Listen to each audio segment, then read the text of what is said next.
നവകേരള സർവേക്ക് അനുവദിച്ചത് 20 കോടി, ചെലവായത് 13 കോടി. വോളണ്ടിയർമാരുടെ യാത്രയ്ക്ക് 1.25 കോടിയോളം. നവകേരള സർവേക്ക് വേണ്ടി സംസ്ഥാന സർക്കാർ ചെലവിട്ട തുകയുടെ കണക്ക് പുറത്ത്. 13 കോടി രൂപയാണ് ഇതിനായി ചിലവഴിച്ചതെന്ന് സുപ്രീം കോടതിയിൽ സർക്കാർ സത്യവാങ്മൂലത്തിൽ വ്യക്തമാക്കി. സർവേക്ക് വേണ്ടി അനുവദിച്ചത് 20 കോടി രൂപയായിരുന്നു. ഇതിൽ 13 കോടിയിലധികം രൂപയാണ് ചെലവഴിച്ചത്. നവകേരള സർവേയുടെ ബ്രോഷറിന് മാത്രം 6 കോടിയോളം രൂപ ചെലവായി. കത്തിന് ചെലവായത് 1 കോടി രൂപ. വോളണ്ടിയർമാരുടെ യാത്രയ്ക്ക് 1.25 കോടിയോളം രൂപയും ചെലവായിട്ടുണ്ടെന്ന് സർക്കാർ വ്യക്തമാക്കുന്നു.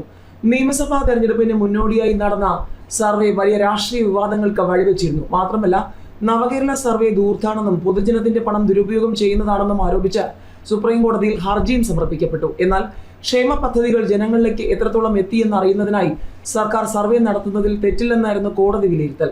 കൂടാതെ ചെലവായ പണത്തെക്കുറിച്ച് വിശദമായ സത്യവാങ്മൂലം നൽകാനും കോടതി സർക്കാരിനോട് ആവശ്യപ്പെട്ടിരുന്നു.